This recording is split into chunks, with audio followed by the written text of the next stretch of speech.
Hey collectors, following the release of the recent Sonic the Hedgehog set, LEGO left us on a cliffhanger.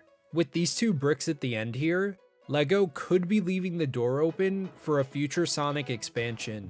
But because I'm impatient, I decided to take matters into my own hands and build my own. Introducing the Marvel Zone from Sonic 1. I chose this course because admittedly it looked the easiest to replicate without losing my marbles, and this zone is about as far as I made it back when playing the first game back in the day. But before we get into it, remember to home attack that like button, and let's roll. When looking at the different Sonic zones, one thing about the Marvel Zone that jumped out at me was the brick-like surface.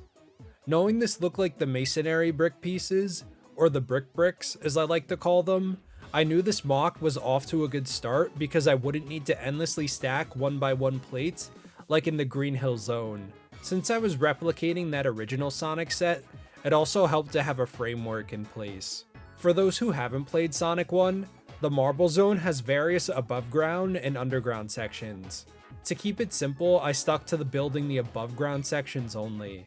Thanks to a website called the Spriters resource, a website that rips various video game sprites and other assets for people to use, I could view the Marble Zone section by section to get the exact segments I wanted. The goal for me was to replicate the opening of the Marble Zone from when Sonic first runs in to when he passes by these columns. Taking a closer look here, the temple was the most important part of the build for me.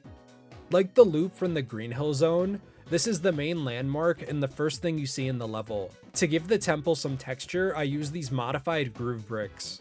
Since springs appear in the front of the temple, I use these clear pieces to make it look like they're floating. These are attached to the roof of the temple, which comes off rather easily. With that removed, we get a better look at the patchiness of the temple's back. Thanks to the bricks, the true hero of this MOC, it was easy to capture some extra detailing. Pulling back for a moment, the temple has some pillars alongside it, which appear in the background of the level. Since they appear behind the temple, I wanted to attach them in a way that they wouldn't be in Sonic's running path, and give the MOC an overall greater sense of depth. To do this, I attached a whole brick to the jumper, and then built the pillar around that. I used the same pillar building method for this other section of the MOC, where we have this sort of broken pillar leading up to these two larger columns, adding more detail on the base. These detailed column pieces always make me nostalgic because they remind me of that classic LEGO Atlantis theme. Now that I've just dated myself by mentioning LEGO Atlantis, let's switch gears to another robot like the Caterkiller. Like how the Green Hill Zone had crab meat in the Motobug, I wanted to design an enemy of my own. Since the Caterkiller is native to this level, I went with him. Besides dealing with the paper cuts I got from how edgy his name is, the main challenge here was building a round character and a dominantly square building system. My primary focus for this character was to make sure I could pose him in some shape or form. In a previous design for some inspiration, I looked to the Mario equivalent of this character, the Wiggler, who has been made by LEGO before. When ripping off, I mean translating his design to the Sonic character, he just looked too bulky, and the way Wiggler moves just doesn't work for him. In the final design, which you see on screen, I thinned him out a bit, but still used those inverted bracket pieces to attach his various horns and cheeks. His eyes are the same as the other Sonic enemies to be consistent with those, but with his antennas, I had to compromise. I planned on using the car joystick things in yellow for his ears, but to avoid having to place a separate Bricklink order for two pieces, I just made do with some studs.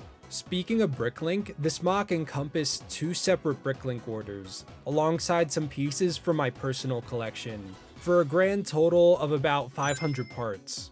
I got most of the pieces from one seller luckily, and for the second purchase, I added an Umbridge figure to break the minimum purchase requirement. She's irrelevant though, but what isn't is my biggest takeaway from this MOC, and that is that MOCs are expensive.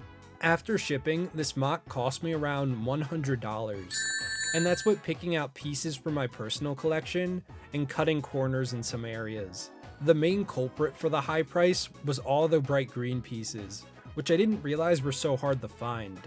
I knew I would take a hit on the printed Sonic pieces, but I felt those were necessary for the Sonic-like look of the MOC. Still, I ate the cost of this because this is the first largest MOC I've ever built, and I wanted to see it come to fruition. I could see why some designers just stick to digital MOCs, or those creators who do those gigantic builds fundraise or get sponsors to back them up now. Side by side with the Green Hill Zone, the purpose of my MOC is fulfilled. An expansion of the LEGO Sonic world that we hopefully get official expansions for eventually, but in the meantime, this MOC will do. Anyways, I appreciate you watching this video. Let me know in the comments below how I did with this MOC. Since this is my first MOC of this size, I'd appreciate the feedback. Also, tell me what Sonic expansions you'd like to see in the future. Until next time.